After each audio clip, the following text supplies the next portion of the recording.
gang of roustabouts are cutting up cinema like it's never been cut up before. There's going to be reviews. There's going to be interviews. There's going to be hijinks. And there's going to be a whole lot of cutting in this room.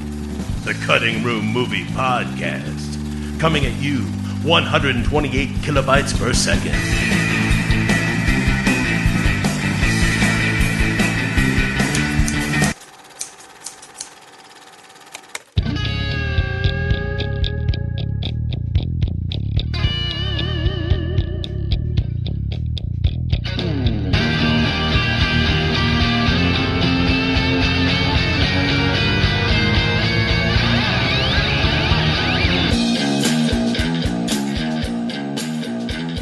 Hey everyone, welcome to another special episode of the Cutting Room Movie Podcast.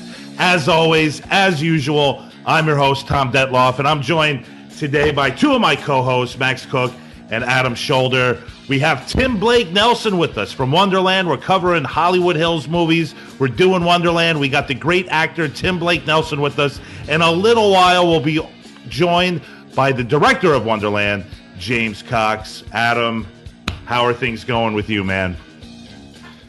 Doing good. Happy to be here. My first appearance of the season. Yes, it is. Welcome to season 5, Max. I'm sorry, Adam. I'm sorry. I'm freaking nervous. I got Tim Blake Nelson on the line. You have every right to I'm dying. I'm dying here, Max. I'm dying. Max, help him out. I know. Really? Alrighty. Well, anyway, Adam, we got Tim Blake Nelson on the line today. We're covering our theme this week on the show is the Hollywood Hills. We're covering Larry Clark's What's Up Rockers. We did the Canyons, Bret Easton Ellis and Paul Schrader collaboration last week.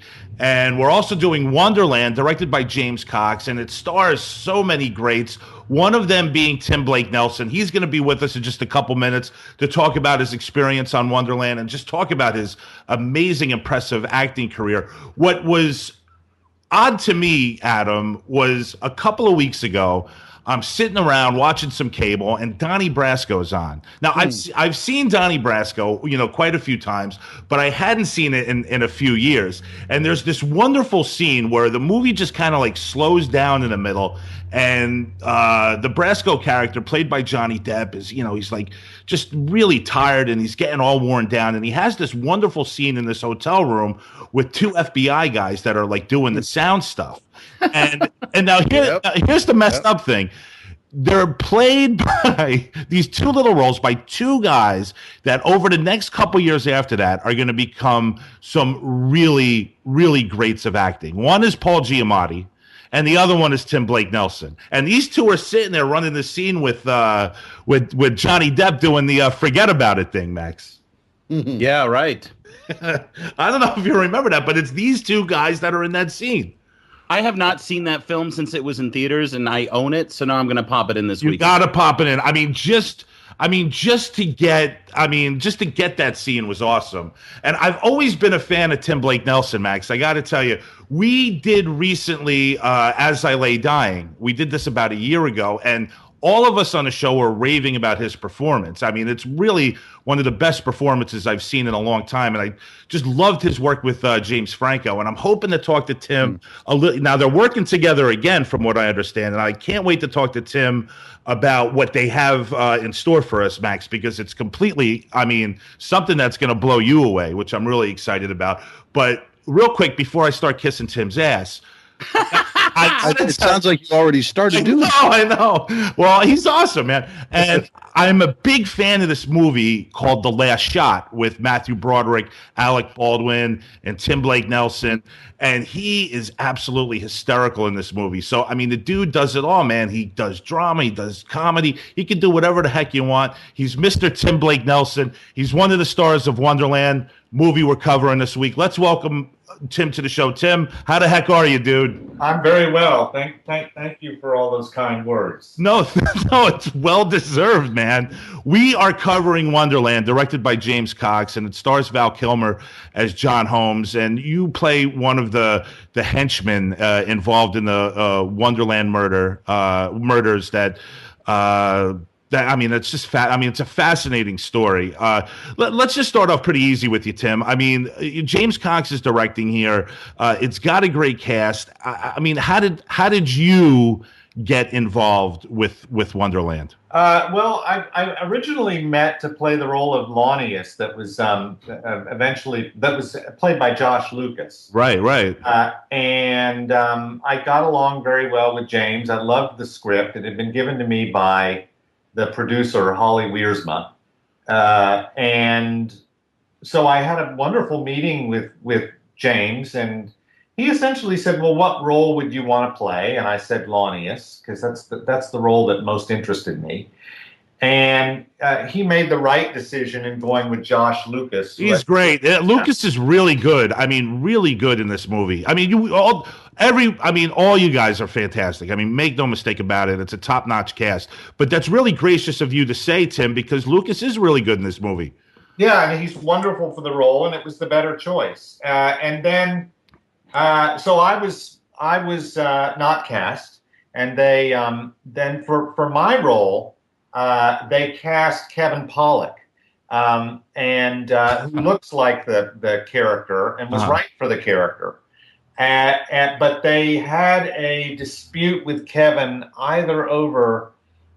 it was either billing or on-set accommodations. I'm not sure which. Oh, wow.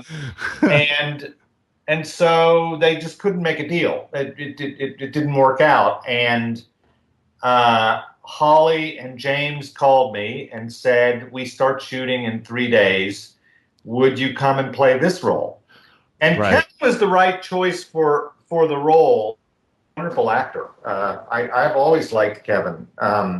But he favored the guy. Right. And so I said, I really liked the script, and the only problem was that my wife had just given birth to our second child 11 days previous, and I said, is it okay if I split for a few weeks to go do this role? I really want to do it. And as she often does, she said, yeah, why don't you go do it? It's fine. A lot of the onus right now is on me anyway with a newborn. You're just going to have to log some serious hours when you get back.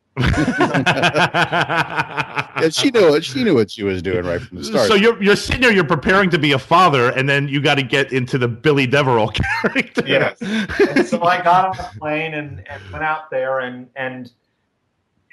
your point is quite apt, because I had no idea what sort of world I was descending into. And the way James works, is that the on-set experience and energy is meant as close as it possibly can to resemble what's being described by the film. And so the experience was a manic and addled one. And we filmed mostly on a stage. The interior of the Wonderland house was on a stage. Oh, wow. Oh. And we did the exteriors on Wonderland, but the interiors were all on a stage. And we would literally go onto that stage and into that house and not leave for 12 hours. Right. Like the characters. I mean, what's great about what Cox is doing here, and and what you guys portray on screen, is that dingy, barely lit room of just drugs and alcohol consumption that probably go on for days, man. And like every time, you're getting those interiors, Tim, I mean, you guys are just you guys are on fire, man. Well, that's very much to James's credit, because the pace and the energy was, he was the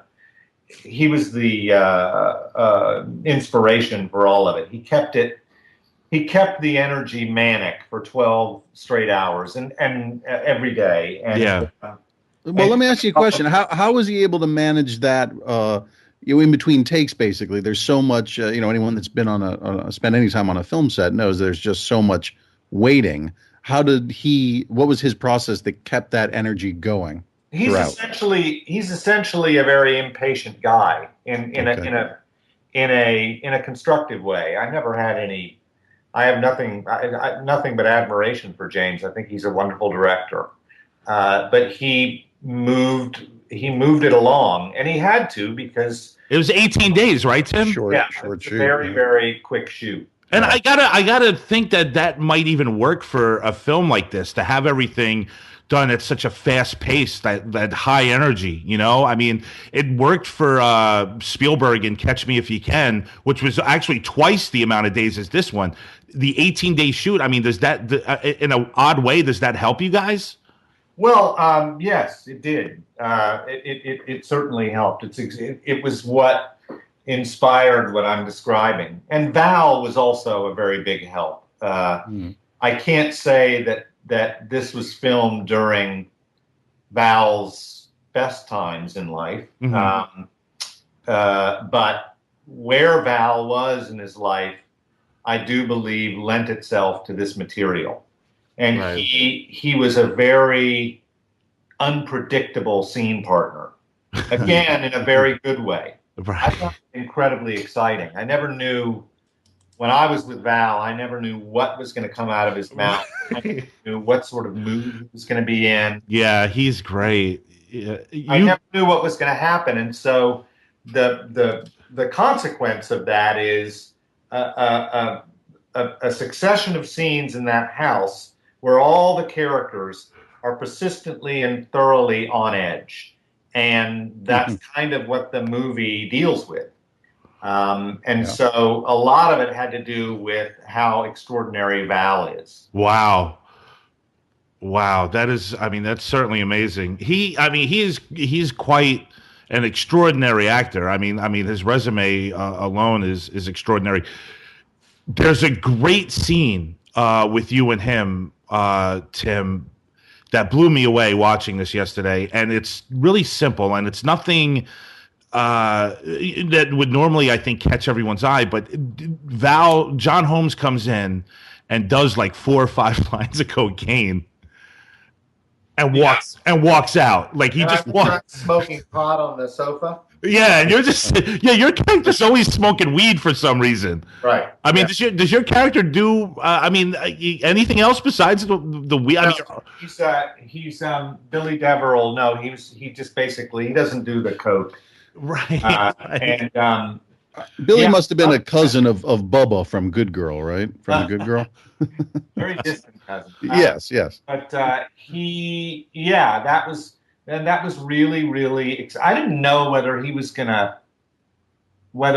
going to just do the coke and leave, or reach out and try to strangle me. And so the marijuana haze that I'm working with there is really about making myself impervious to whatever might happen. Right. That really comes from Val.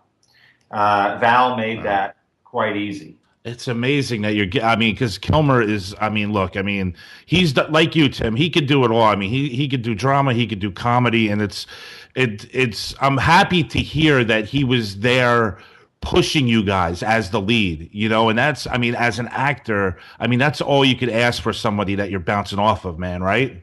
Yes, that's exactly true. And I tend to have really good relationships with these hunky lead actors. And Val was no interesting. I don't threaten them. I'm just I'm a sort of gnome-like character actor, and so they like. Right. So working with Clooney, no problem. No problem. George doesn't have a problem with anybody, but and Val and I became quick friends and remained friends after that shoot. That's great. It's definitely, you're, as an actor right here, you're really catching fire, Tim. You're doing a lot of great work, and this movie's awesome. I'm going to pass you off to Max Cook. He's got a few questions for you. Sure. Max, why don't you get in on Tim here?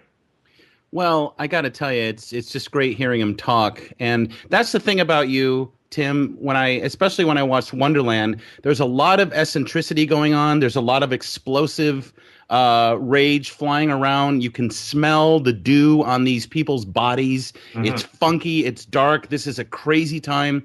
And you are once again, and you've done this in so many of the films you've been in, you just seem to kind of be the weight of it.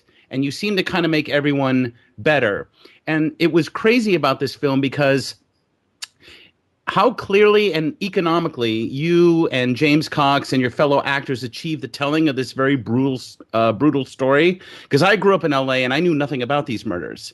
I'm a helter-skelter guy, but this was just as compelling a case in many ways. And in the research I did about the murders after seeing Wonderland, I couldn't believe how much you guys really told the truest story in a short period of time. And I'm wondering, Tim, what your perspective was about the entire murder situation with that. I tried not to have my own perspective as Tim Blake Nelson about it. I mean, meaning the actor, because I felt I could best serve what James was after by diving in and rallying for my own character and what he needed. And so I have to tell you that in terms of a perspective that I had on it, I tried to divest myself of that during the shooting. Now I can talk to you about what I think of it after the fact. Okay. But really, during the shooting of it, James wrote a script that was heavily researched. He got it production designed really, really, really well. And the shooting, as I just said, was manic in a way that imitated the story we were describing and inspired, therefore, our telling of it. And so really what I tried to do was dive in as utterly completely as possible, which was its own special chore given the fact that I was newly a dad with this beautiful little baby at home. And so, that was really my own special chore. And ultimately having an objective position about Wonderland wasn't something I wanted to get into. After the fact, obviously, as you yourself were implying, it was an iconic moment in Los Angeles, as the 70s turned into the 80s. And of course, this was dealt with gorgeously in Boogie Nights because the Eddie Nash character is, for all intents and purposes, in Boogie Nights. And that's what he's doing when Thomas Jane is at that house. And it's Molina, right? Alfred Molina? Alfred Molina, yeah. Thomas Jane and John C. Reilly and Wahlberg, yeah. Hey, guys. Hey, it's James Cox. Hey, welcome. How are you? He's here. He made it. Hey, James. I'm not a big, I hate to say this, I'm not a huge Skyper, so I'm like a complete idiot right now. I can't see you guys. That's all right. It's all audio here, James, so don't worry about it. Oh, okay. Yeah, You've missed a lot of ass kissing about your film, James. Is this Tim Blake Nelson? Hi, James. Hey, brother, how are you, man? I'm very well. I'm very, very well. Well, Tim was talking about how much you lent yourself to this movie and made it possible for all these actors to really understand what you were going for. He said nothing but the nicest stuff about you. And we just mentioned Boogie Nights. Damn it, I missed an ass kissing. This is wow.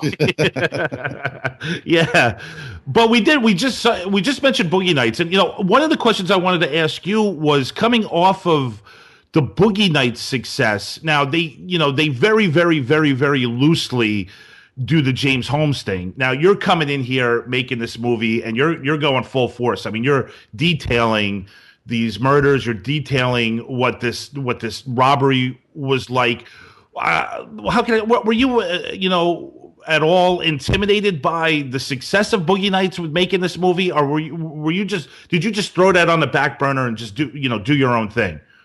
Probably the second one. I mean, it was when I never knew that the third act of Boogie Nights was based on a true story. When I watched it, I was a huge fan of Boogie Nights, and I lived up the street. I lived on Wonderland, and right before I left, I'd heard about the murders, kind of hearsay, at a friend's house, and I was like, "Can we swear on this thing? Sure. Get the fuck out of here!" I was like, "Come on!" There was this killing down the street, and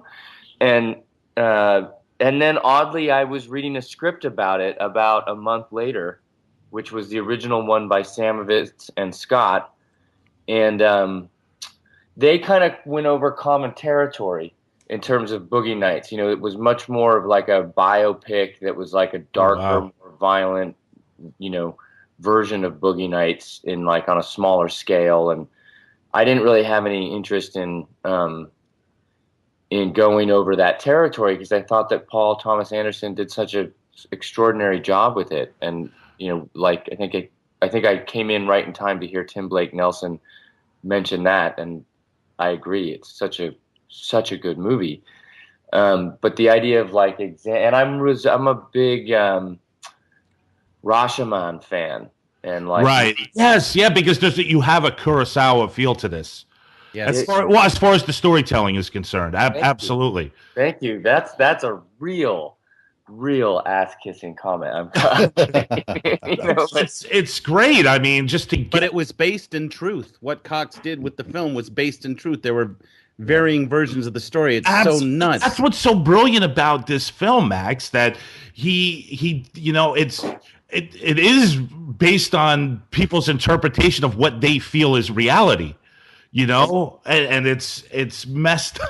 I mean, it's really. It was odd. It kind of came together. Like it definitely came together. And as Tim, there was it was a haunted set. I mean, I'll be perfectly honest. I went in there kind of as an agnostic / atheist or whatever, and I definitely came out, as a believer. I don't know in what, but it was crazy forces. And Tim was one of the three guys that, the way I remember it, at least, I had a lot of actors coming up to me having had nightmares the day before playing their part, and all the nightmares oddly lined up of like being visited by their dead true counterpart saying shit, "Get it right," with blood out of their head. Yeah, and how could they get it right when everybody is, like telling a different story here? I was like they're right before the movie started to really come together. I got obsessed with Ray Liotta's voiceover in Goodfellas, and the way that kind of seams between voiceover punchlines and into narrative and back again and scene work. And I was writing a little kind of free-flowing thing or whatever, and it was like this, it just kind of vectored together where it was like these pages that we're writing that was like heavily like voiceover kind of narrative based stuff, and then or narration based stuff, and then the Rashomon influence, and then this true crime lands. I'd read the script, I couldn't get it, it came back my way. If I remember correctly, the business was going through a strike at the time, so there was this like weird, pause or hiatus everyone was in, and that we dug. Once it came back, I dig into it, and it's like one of the guys I was just hearing. I think it was either Thomas or am I on with Thomas and Max? Max and Adam, yeah, Tom, Max, and Adam. Tom, Max, and one of you guys were saying it really the true story lent itself to that nature, and that was the thing that was really weird. Was it was like. You had David Lynn telling his story. Then you had John Holmes at the hotel telling his story. Then you had Susan Launius and the cop. Everything just kind of fell in this place where it was like we went back and watched Rashomon again. And memory serves, it's like that last piece of that movie is when Kurosawa kind of... That's Maggie barking. That's what I love Maggie. I love her. Tim, did you watch any Kurosawa in preparation for this film? No, I didn't. I mean, and as I said, I had been telling how I ended up in the movie, James. I had very little time. I mean, and essentially, I was offered the part and on the plane the next day. So they didn't have any Kurosawa movies on the plane from New York to Los Angeles. They probably do now. Yeah. I remember, Tim, I think it was like, I can't remember exactly which hotel if you were staying at the time, if it was the Chateau. Yeah. Yeah, and I came over and I played you. Yeah, you played me the boy, leaving my soul. Yeah. And that was before the Kid Rock cover of it, and it was Dobie Gray, if I remember. That's right. That was really great. That was incredibly helpful. Well, it's interesting, James, because what's also great about Wonderland, guys, is it obviously has a kick-ass soundtrack that just moves from beginning to end. Oh my God! But in between the great rock and roll, you have the great Cliff Martinez working for you. That's right. He was something. He came out of. He works a lot with Steven Soderbergh. Yeah. We just did. It's so funny because our two previous episodes, we paid homage to Cliff Martinez, and we talked about his work with Soderbergh and his awesome work with Nicholas Refn as well. So I'm like really. Oh, did he do Drive and all that stuff? Well, we talked about Only God Forgives. Okay. But during that conversation, we bring up Fear X and Drive and Bronson, and Drive is such a great soundtrack. Yeah, so man. much fun. Did Cliff do Drive as well, or did he come on just for God Only Forgives?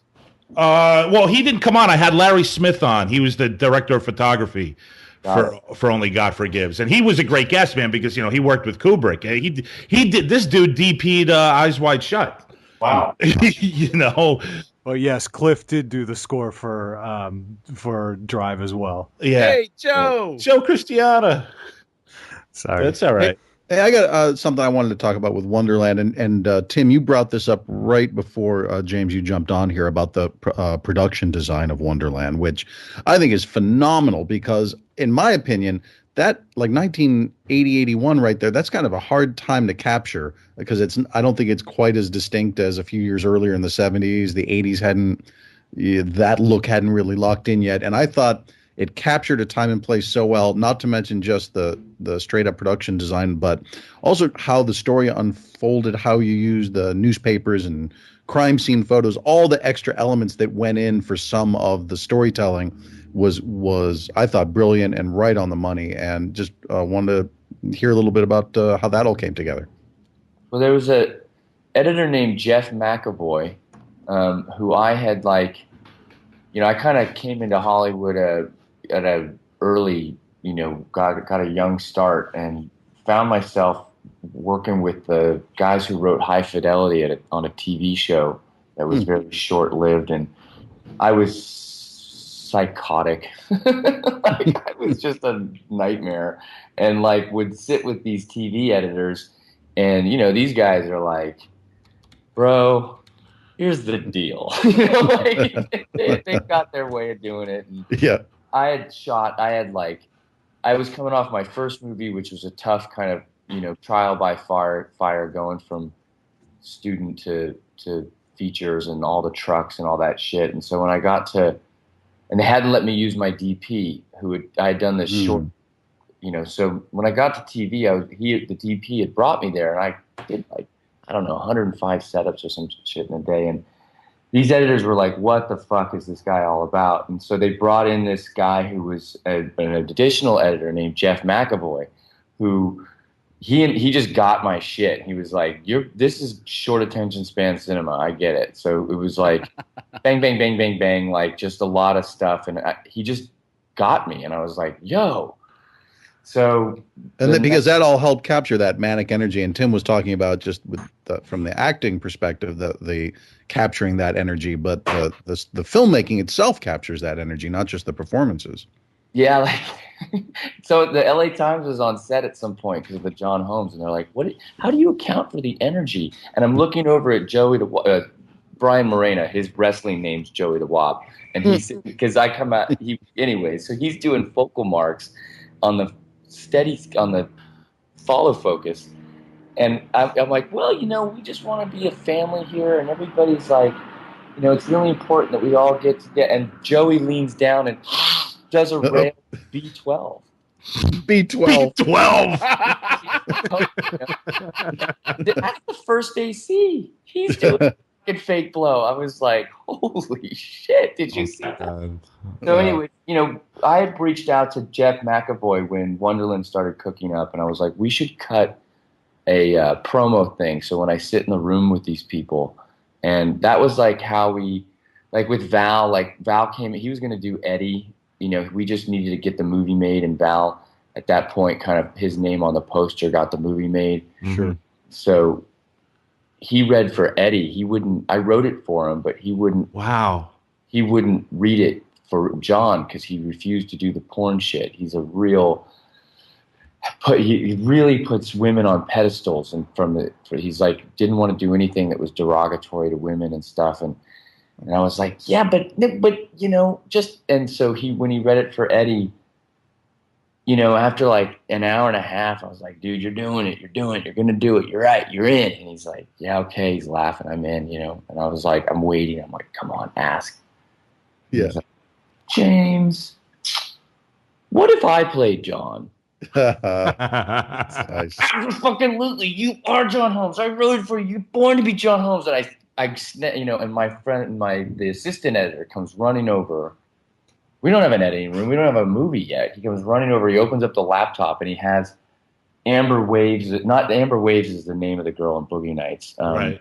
God, what is her name? But she did Exhausted, which was the movie that Paul that Burt Reynolds, that documentary that Amber Waves does on Dirk Diggler. Uh-huh. That's an actual documentary. Great. And that's called Exhausted. Awesome. And so it's like, and it's from John's heyday of the freebase shit, where he is just, he's not broken down. There's a couple of shots where he's too fucked up, but he's really high and really cool in this one shot. And he's just like got the beard and he's like, skinny as a rail and looks just, not like his face just looks good. You know what I mean? He looks like he's 43, but he looks like he's like 19, And he's like, and then I was thinking, and I open up the laptop and I'm like, are you telling me you don't want to play this guy, Val? And Val's like, that meeting went another 8 hours. Wow. We're talking with James Cox, the director of Wonderland, great actor, Tim Blake Nelson. James, I love everything about your movie. I really do. I love it so much. Only thing I could say that I'm a little bit disappointed in was the fact that you leave Michael Pitt out of this movie. Well, he just was, Michael was such a baby when I had seen him in, what's the Larry Clark movie?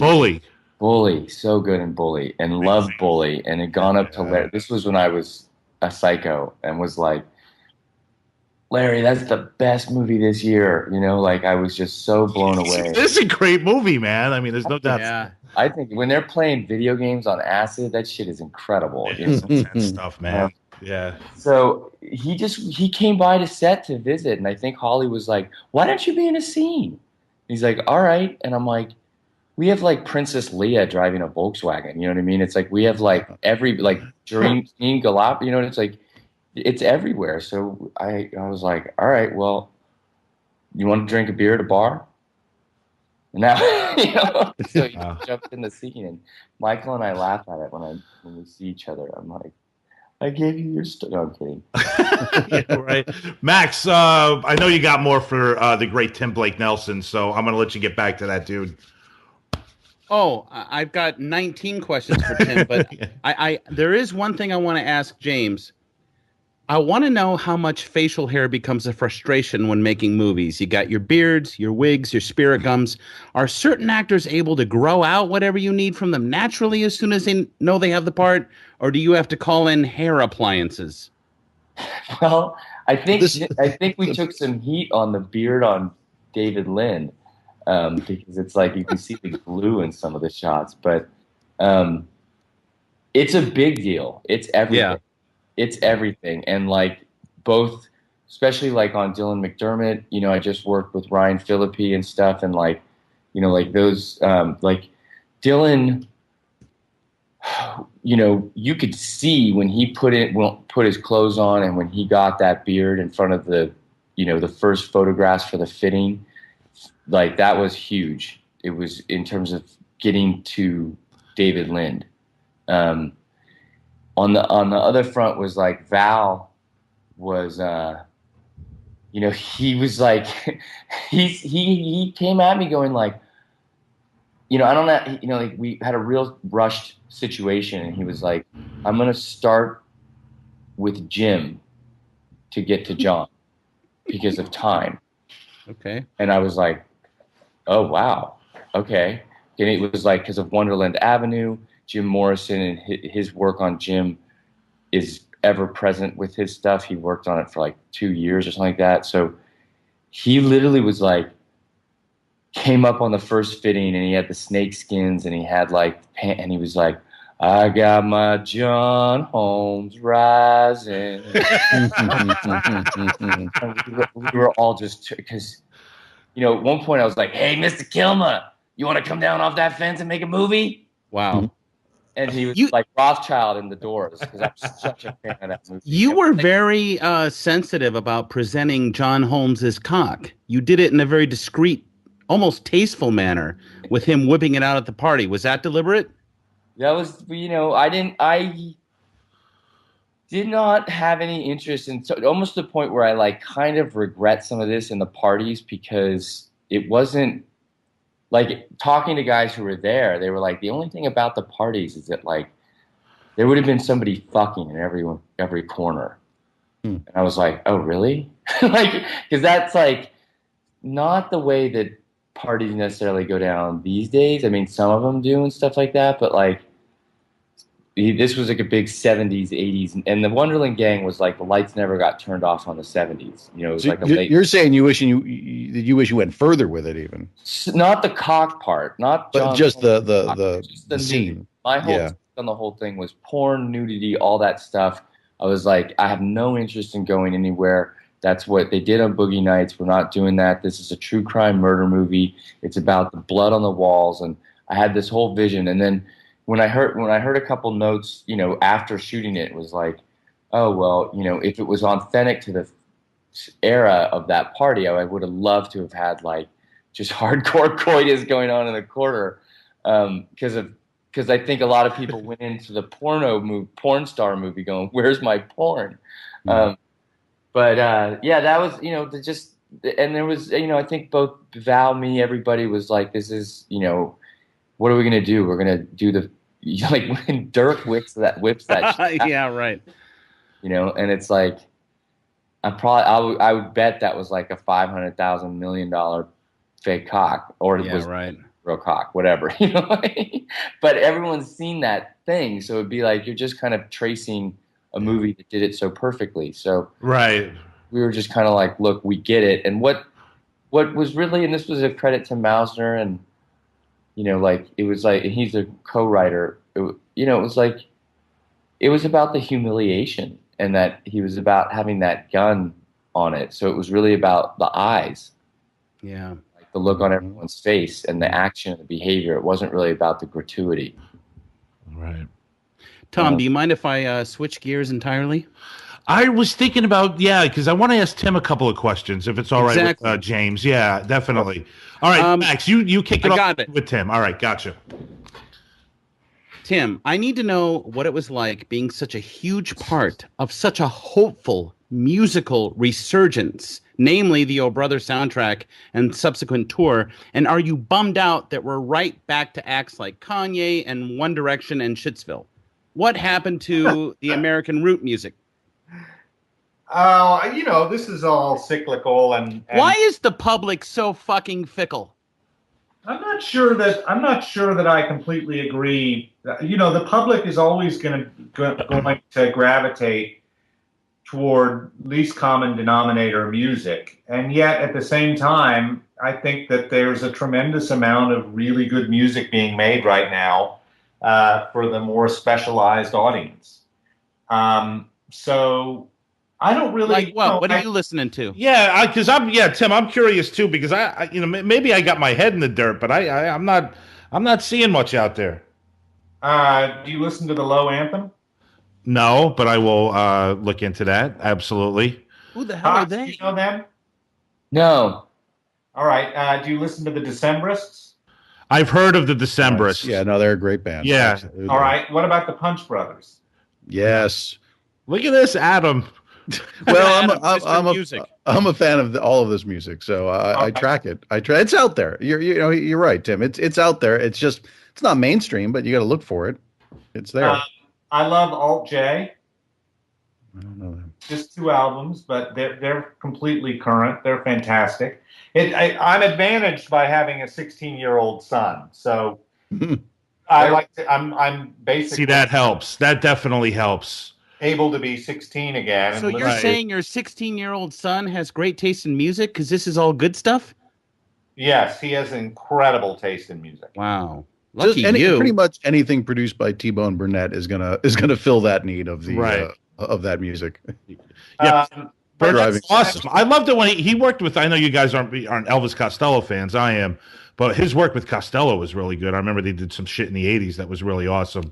There's a new album. Well, it's maybe 2 years old at this point that they did together. Tim, Yeah. how do you balance 3 sons, a wife, and all of your theater and film projects? What is your routine, and are you ever exhausted? James, I was talking about how when you guys called me, because as I recall, Kevin Pollak, you guys couldn't make a deal with him, right? Yeah, that's right. Yeah, because he looked like, and I wanted to play Launius, and you made the right choice and cast Josh Lucas, which was the right choice. But I rely on the generosity of my wife, and I'm very selective, more and more selective now in terms of what I do. And since I've got kids who go off to school in the morning, I get up very early and I go to bed at a reasonable hour. And I don't watch television and I don't do any social media. Well, just the television and social media alone. Tim, Gives you all the time you need. how did you meet your wife? Is that too personal? Because she sounds like an unbelievable, Right? supportive, beautiful, wonderful woman. She's giving you babies. She's saying, honey, you go make your art. Don't you worry about anything. I mean, this is what we want as dudes. I met her in drama school when I was 23 years old. Holy God. Yeah, so we've been together. We've been married 20 years and we've been together for 27 years. Are you still able to enjoy fruitfulness even with 3 children? Do they live with you? Yes. What do you mean by fruitfulness? You mean having sex with my wife? What do you Yeah. mean? Fruitfulness. Yeah, Tim. I want to make sure Tim's getting laid. Are you productive? It's not like, how James would reshoot some of the party scenes. Where it's like, occurring in the public rooms of our home. But yes. Is she a blondie or a brunette or redhead? She's Mexican American. Oh my God, Adam, Adam. Yeah, man. All right. Oh, dude. James, you met her in Toronto, right? Yes. Yeah. Yes. Wow. That was an incredible question. The fruitfulness thing, James? Tim, you're just like, did you just ask me that? Did you ask me if I'm fruitful? James, are you a single fellow or do you have a wife? I am. I have a chocolate Labrador. That's my life. Oh God, see, I'm a dog dude, so now I'm in love with you. Have you guys ever met Cox in person? No, He's very handsome. He's a very He looks so young. He's a very handsome and charismatic individual. Yeah. Now, James, let me ask you this, because I read this a lot. Like, when I'm doing research on you, and people they're like, "Wow, how come you're not making more movies?" People seem to get pissed off about this. Well, more to come. Okay, I hope so, dude. Yeah, definitely. Yeah, I'm telling you, you go on the message boards on IMDb or Reddit, wherever you could find anybody talking about you, man. And people get. I mean, I was. Why the fuck aren't they running studios? Yeah, right. Tell me. It's been a bit. The time spent since Wonderland has been a lot of lessons learned, and certainly recently, like I've really focused on writing. Like we came out of Wonderland and like there was some stuff that didn't work in the movie specifically. Like I mean, I think it's got a lot of legs, and we always said that it was timeless in its viciousness. But you know, it really didn't connect when it hit the theaters. And I remember when it screened at Toronto, it really kind of went over like a Led Zeppelin. And there's likability issues in the first 15 minutes where like as as one person said, the chief, the lead, a guy that was really involved in the early stages of the work, he was like, you know, your movie's really solid in two demographics. I was like, yeah, which ones? He's like, AA meetings and prison. You know? And like the accessibility on the John Holmes character, you know, it's like if you've got that kind of heart that's empathetic to like human beings who aren't likable, then you can attach to it. But like, so there was I'm giving you the long version of, there were like some core lessons in screenwriting that, you know, I had to go out and learn, as it turned out, the hard way. Gotcha. So it's been a process, and I'm excited on some of these movies that are in the pipe that are coming out. I think they will finally appease all these fans. You're friggin' fans, dude. Yeah, you got a bunch of fans, James. Exactly. That's fantastic. Yeah, but Tom, you got to cut James some slack. He's an auteur. It's not easy to get auteur movies made in this fucking day and age. I'm the voice of the people, Max. You know, I think at the time I just watched Grey Zone again, and it's such a fucking tremendous. You know, I just and I've got a friend who was texting me the other night that I've got to go check out one of your newer ones, Tim, Leaves of Grass. Oh, I'm very proud of that one. Well, Tim, I gotta get Tim talking about something before we let you guys go, because I love his work with James Franco in As I Lay Dying. Tim, you're absolutely fabulous in that movie, dude. Seriously, I mean that is an Oscar nomination worthy performance. Seriously, I totally dig it. What I love about you, Tim, is that you throw yourself in the big arena. You know, you do your Incredible Hulks and your Fantastic Fours, but you lend yourself out there a lot, which is absolutely amazing. Can you at all tell me anything about Bukowski? Yeah, sure. But before, you know, let myself out. I'm choosy. But when roles come, you know what I'm saying, dude. Like, you know, you give the little guys a shot too at your talents. I don't look at. I mean, that's very kind of you to say, but from getting to play Billy Deverell to getting to play Ance Bundren to, you know, I just did a day on Zeroville, James's movie that he was just shooting. These I look at as gifts to me. I mean, the experience of going out and it's awesome. Tim, seriously, man, you're an amazing human being, dude. Like talking to you, seriously, that's so awesome.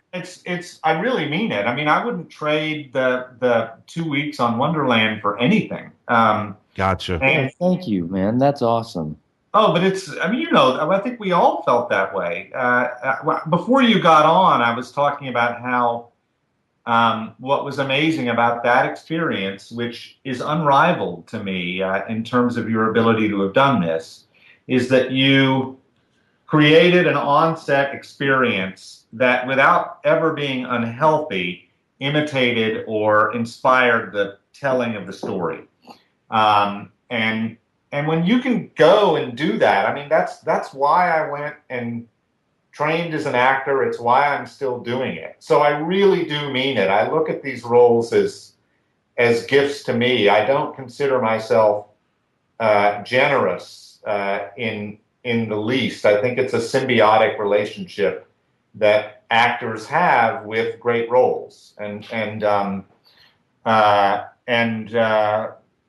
I've loved working with Franco. I'm about to do my 7th movie with him. That's amazing. We're doing In Dubious Battle, which we're going to start shooting in a few weeks, based on the Steinbeck novel. Yeah. Bukowski. I get the sense, Tim, that great roles come looking for you. Like, Yeah. with no modesty now, I want to know, out of the 40, 50 movies you've done, what's the ratio of auditions to directors or people just calling you and saying, "We really want you. This is your role." Yeah. Yeah, how many just come to you? That's all of them right now. Yeah, yeah. Fuck you! Yeah, man. I Eat my shit. I met James, and James, I wanted to play Ron Launius. It was Ron Launius, right? Not John, right? It's, Yeah. yeah, Ronnie, yeah. Ron, yeah. And I, so that ultimately, the only reason that movie came my way is because they couldn't make a deal with Kevin Pollak, who was also appropriately cast because he's a wonderful actor and he looked like the guy. And the role of Bubba in The Good Girl, I was offered only because Jack Black couldn't do it, and then I was posting Gray Zone, and so I had to drop out. But then the guy with whom they replaced me was drunk on the set, and they fired him. And then they called and said, "Look, we're in a real jam. We'll work around your mixing schedule. Will you please step in and play Bubba?" So it's always weird how these parts come your way, and sometimes you aren't even the first choice. You could be the third choice. So I don't know. I'll talk about Bukowski. Please. Yes. Please let our listeners know. Let me know. Please. What's going on? Well, I think they cannot release the movie for another couple of years due to issues with the rights to Ham on Rye. Because there's a dispute over the source material, and James doesn't own Ham on Rye, which is, if you're a Bukowski fan, that's his autobiography. But he got material from a biography of Bukowski. And so there's an argument between the guy who owns Ham on Rye and James, and there's some sort of a deal they made or settlement where James has to wait to release his movie. And I think it's going to be, it was a great experience. Now you play Bukowski's father in the film. Yeah. Yeah. He has three people playing Bukowski as he ages. As a child, like a 6-year-old, right? As a teen. Yeah. And 6-year-old, and then middle schooler, and then 19 years old. Late teen, yeah. And it's so funny, Max, because he's, Franco is obviously has, this great love affair with these American writers, and he's putting out these great movies, which is awesome. I didn't see Bukowski coming at all, Max. You know, and there's so much to be derived from the writings anyway. So absolutely, I knew vague rumblings about the dispute, but it'll be very, very. I'm very anxious to learn how it all pans out. But then again, it's like, there have been 4 or 5 Bukowski movies. I mean, yeah, it takes a certain kind of person to give a shit about something that great. I love Butterfly. I think it's fucking masterful, but it is. Of course it is. It's a classic. But Factotum comes around. Yeah, all right. It was a piffle. I really thought they captured Factotum in many ways. Yeah, I mean, we got to do the work here. We gotta get this film out. Well, what's really great, and Cox, are you familiar with Ham on Rye, with the Bukowski early life? Did you ever read Ham on Rye? I did. I haven't read it for a while, but yeah, of course. I was really nervous about how James was going to deal with and this is in the biography too, so I don't want for anyone to think I keep saying Ham on Rye. Obviously, I'm on James's side, and he did the biography, and it's not Ham on Rye, even though I keep using the term Ham on Rye. Just want to make that clear. But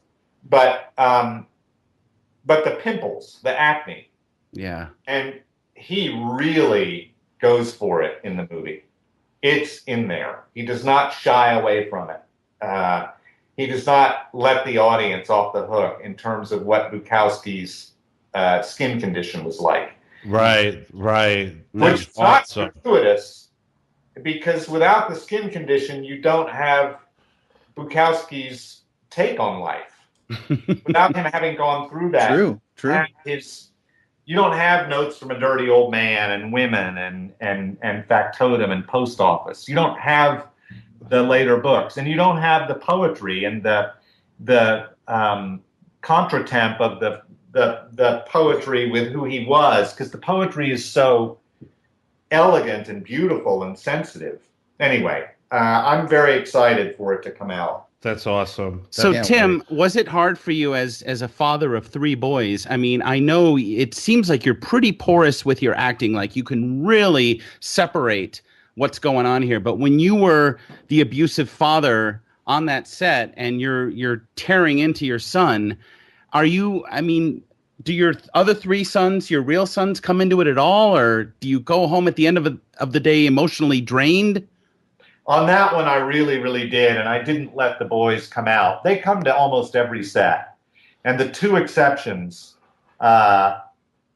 were, Wonderland, it really wasn't an issue because there was a newborn. Teddy had just been born, and there's no way they were going to come out. But they come to almost every set, and the 2 exceptions of late have been Bukowski, because of the reasons that are really ultimately described in your question, and As I Lay Dying. Wow. And that was just because the role was such a stretch for me. I really didn't have any business playing that role. They should have cast somebody about 15 or 20 years older than I was. And so when James asked me to do it, and we batted it back and forth, and because I was originally gonna play Danny McBride's part. And then James lost Richard Jenkins, who was going to play Ants. And then they asked Harry Dean Stanton, and he passed. And James was in a bind. And he said, look, why don't you just play it? And I said, I don't think that's a good idea. I'm only, James is 36, and I'm 50. And so I said, your Darl is not even the. You pull it off, man. Yeah. And so I didn't have them come because I knew it was going to be so much work to try to do it you pulled it off, Tim. You did great. As a viewer, it doesn't even cross your mind that difference at all. You did such a marvelous job with that, man. Seriously, from the bottom of my heart. I'm not even I'm not a huge Faulkner guy, and I was we covered the movie, and I was kind of iffy about watching it. You really made that experience worthwhile for me. Oh, well, thanks. Have you guys ever talked to James? No. Oh, you guys should have James on. I'm sure he'd do it. Oh, well, we would love to have James on. When's the last time you saw James? Are you guys still friends? After Wonderland ends, which was years ago, do you ever check in with each other? I wish. But yeah, right. Cox lives in LA and I live here. We have a mutual friend named Holly Wiersma. And whenever I see Holly, we talk about Cox a lot.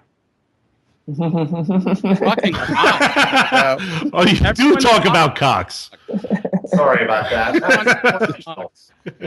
But was that an answer to the fruitful question? Yeah. I would love to see James. Yeah, Tim, I've got I guess I'll get it through Holly, but I'll reach out to you, and next time in New York, you're in LA, we'll get some coffee and catch up. Come to New York? Do you come to New York? Yeah. Yeah, actually, occasionally. I haven't been for a minute, but to get to someone was asking questions about music earlier, and I was out in New York. I was writing a web series that was based on a true story about a girl that started a fashion line. It was like a 23-year-old girl in Manhattan.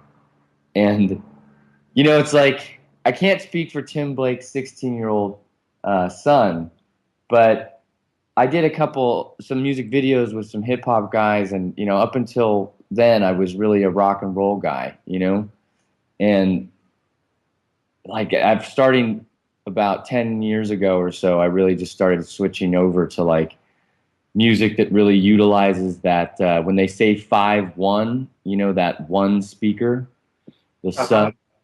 So it was funny, this girl, but I love me my rock and roll, you know, and so this girl had a friend.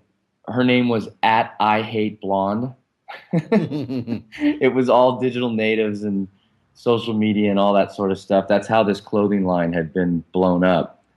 She had this quote. She was like, you know, I'm in the clubs and they'll play rock and I'm just like, why?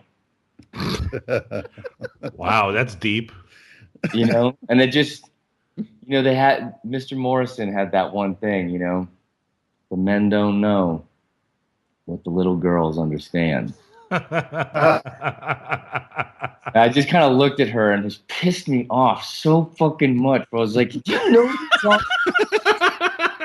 He's dead now, but he was a very important guy in a stairwell with a big, huge fucking thunderclap, fucking drum, whatever. Who cares, you know? But you know, she had no idea who Led Zeppelin was. Zero. Yeah. You know, Led Zeppelin was my son is a classical guitarist, and his way into the guitar was Jimmy Page. That's what started him. Nice. When he was 7. Wow. Yeah. Wow. Talent's in the blood. When you two fuckers reunite, does it have to be over coffee, or can you enjoy some beverages together, like adult beverages? I have no issue. I drink red wine every night. So perfect. Yeah. What's your favorite varietal, Tim? I like Pauillac, Bordeaux. Okay, you're a hearty man. You're The a heavy man stuff. of yes. Yeah. What does James drink? I would be drinking iced tea these days. Okay. Yeah, but you know, if I did still partake in that sort of lifestyle, it would be probably a Jameson. Okay. Nice. Yeah, nice brown whiskey. James, no more drinks for you, man? Spurs are on the wall. Yeah, I hear you. Sometimes you got to hang them up, dude. You know, you asked a tough question a while ago about how come there weren't any more movies? Oh, Tom. Oh, I'm sorry. Tom, I would never ask that question of James. He was like, stop. Hey, Fox, what did you think of Nightcrawler? I fucking dug it. It's like I'm biased. I had when I was coming out of NYU, I had a project called Rubberneck that was exactly the same idea. That was like a dude that was selling, late night shit. So I fucking, I dug it. I loved it. Yeah. We're covering Nightcrawler next month. Oh, great. Yeah, I'm looking forward to seeing it, man. I thought it was tremendous. You'll love it. It's nice. Quite an accomplishment. Yeah, I am looking forward to seeing it, man. Definitely. When we're doing media movies, and what the hell else are we doing? Natural Born Killers and Zodiac, as well as Nightcrawler. So that should be a good. Got 2 Jake Gyllenhaals in there. Yeah. We don't get enough Jake Gyllenhaal on this show, so He did. I thought, Tim, you agree, right? His stuff in Nightcrawler was strong. Oh, tremendous. Although performance of the year for me is Timothy Spall and Mr. Turner. Got it. Huh. Oh. Timothy Spall, Mr. Turner. Thanks, Nelson's throwing out kudos. Yeah, dude, he just like awesome. that was the winning slam dunk at golf.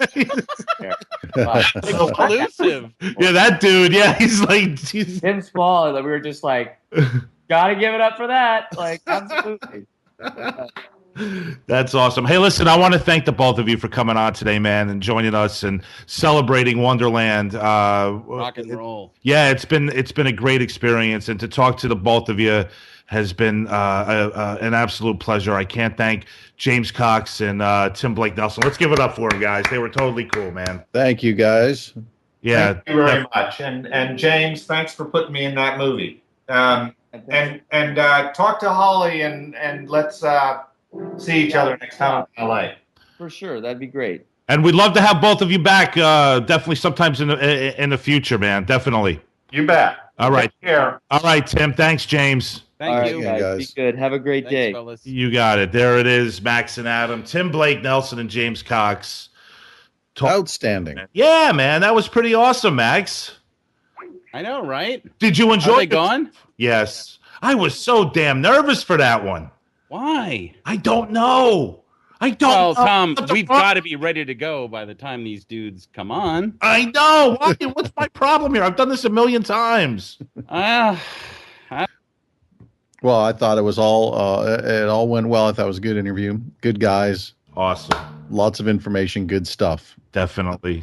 Well, That's listen, the kind of stuff I like doing. let me tell our listeners that you could check out our discussion on Wonderland as well as Larry Clark's What's Up Rockers right next to this little interview on our website. I'd like to thank Max. I'd like to thank Adam. I'd love to thank James Cox. And I'd love to thank Tim Blake Nelson for taking time out and visiting the Cutting Room Movie Podcast. We are over and we are out.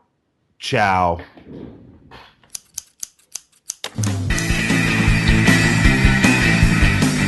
Tune in next time to satisfy more of your strange desires. The Cutting Room Movie Podcast. We do chicken right.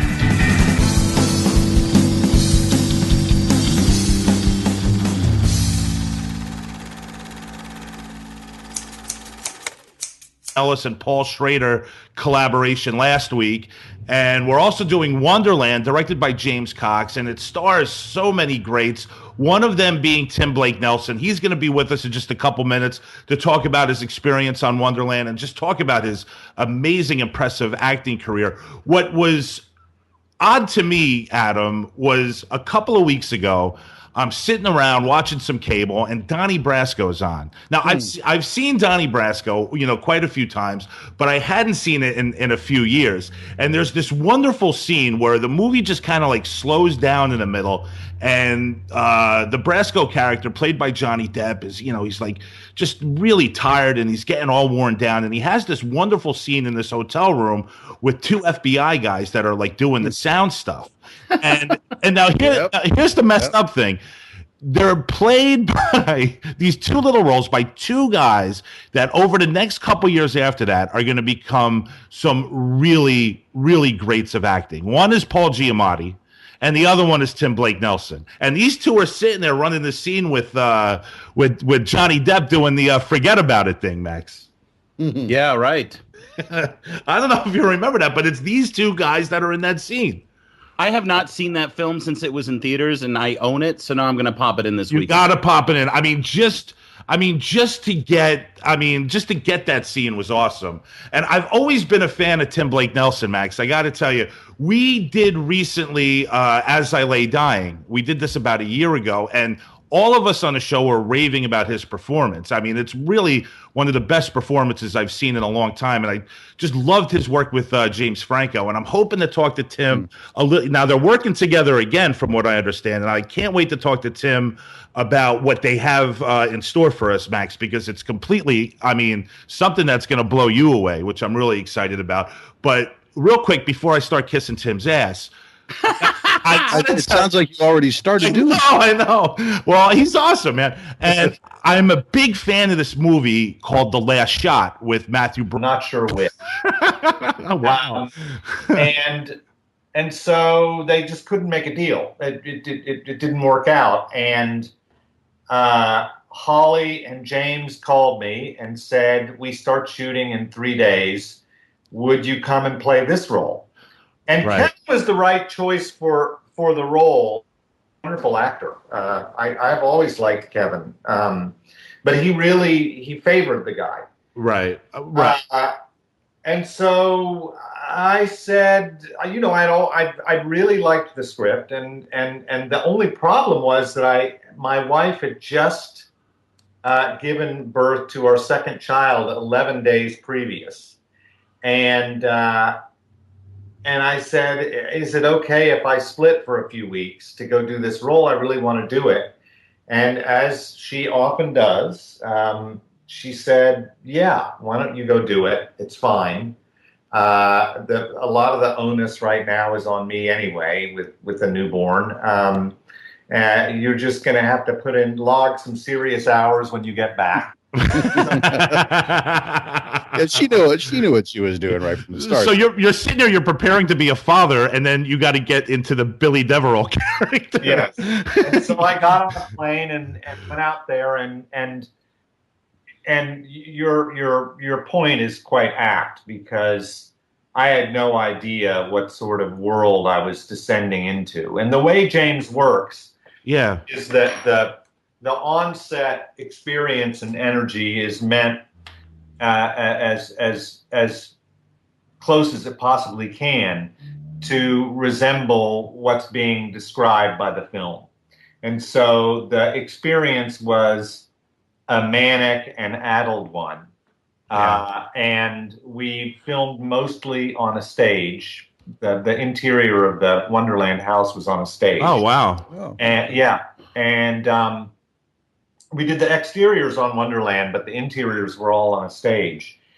And we would literally go onto that stage and into that house and not leave for 12 hours. Right. Like the characters. I mean, what's great about what Cox is doing here, and and what you guys portray on screen, is that dingy, barely lit room of just drugs and alcohol consumption that probably go on for days, man. And like every time, you're getting those interiors, Tim, I mean, you guys are just you guys are on fire, man. Well, that's very much to James's credit, because the pace and the energy was, he was the inspiration for all of it. He kept the energy manic for 12 straight hours and every day. And, well, let me ask you a question. How was he able to manage that? In between takes, basically, there's so much. Anyone that's been spent any time on a film set knows there's just so much waiting. What was his process that kept that energy going? He's essentially a very impatient guy in a constructive way. I never had any.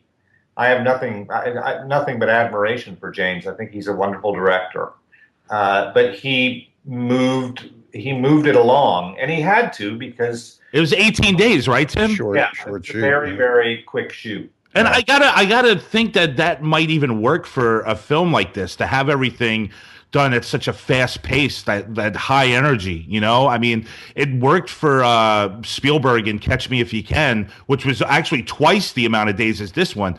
The 18-day shoot. I mean, does that in an odd way, does that help you guys? Well, yes, it did. It certainly helped. It was what inspired what I'm describing. And Val was also a very big help. I can't say that this was filmed during Val's best times in life. Mm-hmm.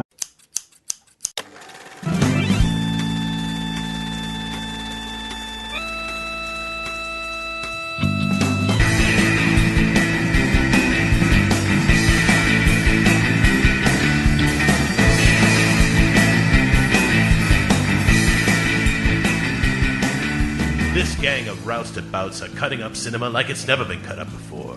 There's going to be reviews. There's going to be interviews. There's going to be hijinks. And there's going to be a whole lot of cutting in this room. The Cutting Room Movie Podcast. Coming at you 128 kilobytes per second.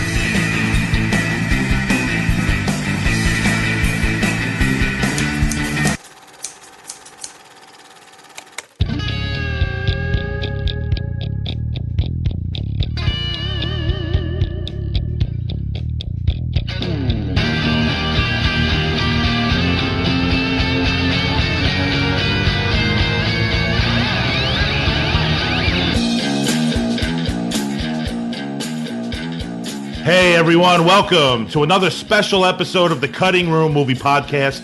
As always, as usual, I'm your host, Tom Detloff, and I'm joined today by two of my co-hosts, Max Cook and Adam Shoulder. We have Tim Blake Nelson with us from Wonderland. We're covering Hollywood Hills movies. We're doing Wonderland. We got the great actor Tim Blake Nelson with us. In a little while, we'll be joined by the director of Wonderland, James Cox. Adam, how are things going with you, man? Doing good. Doing good. Happy to be here. My first appearance of the season. Yes, it is. Welcome to season 5, Max. I'm sorry, Adam. I'm sorry. I'm freaking nervous. I got Tim Blake Nelson on the line. You have every right to I'm be. dying. I'm dying here, Max. I'm dying. Max, help him out. I know, really? All righty. Well, anyway, Adam, we got Tim Blake Nelson on the line today. We're covering our theme this week on the show is the Hollywood Hills. We're covering Larry Clark's What's Up Rockers. We did the Canyons, Brett Easton Broderick, Alec Baldwin, and Tim Blake Nelson. And he is absolutely hysterical in this movie. So, I mean, the dude does it all, man. He does drama. He does comedy. He can do whatever the heck you want. He's Mr. Tim Blake Nelson. He's one of the stars of Wonderland movie we're covering this week. Let's welcome Tim to the show. Tim, how the heck are you, dude? I'm very well. Thank you for all those kind words. No, it's well deserved, man. We are covering Wonderland, directed by James Cox, and it stars Val Kilmer as John Holmes, and you play one of the henchmen involved in the Wonderland murders that. I mean, it's just it's a fascinating story. Let's just start off pretty easy with you, Tim. I mean, James Cox is directing here. It's got a great cast. I mean, how did you get involved with Wonderland? Well, I originally met to play the role of Launius that was played by Josh Lucas. Right.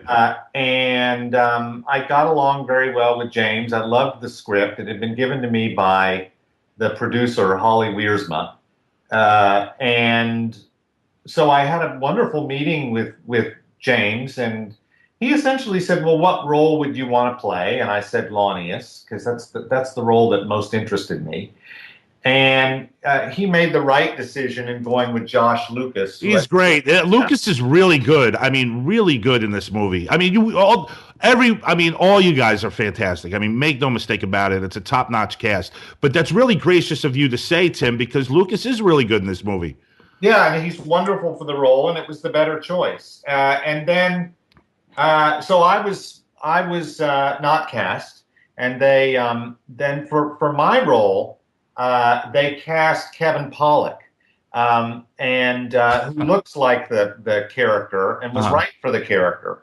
But they had a dispute with Kevin either billing or on-set accommodations.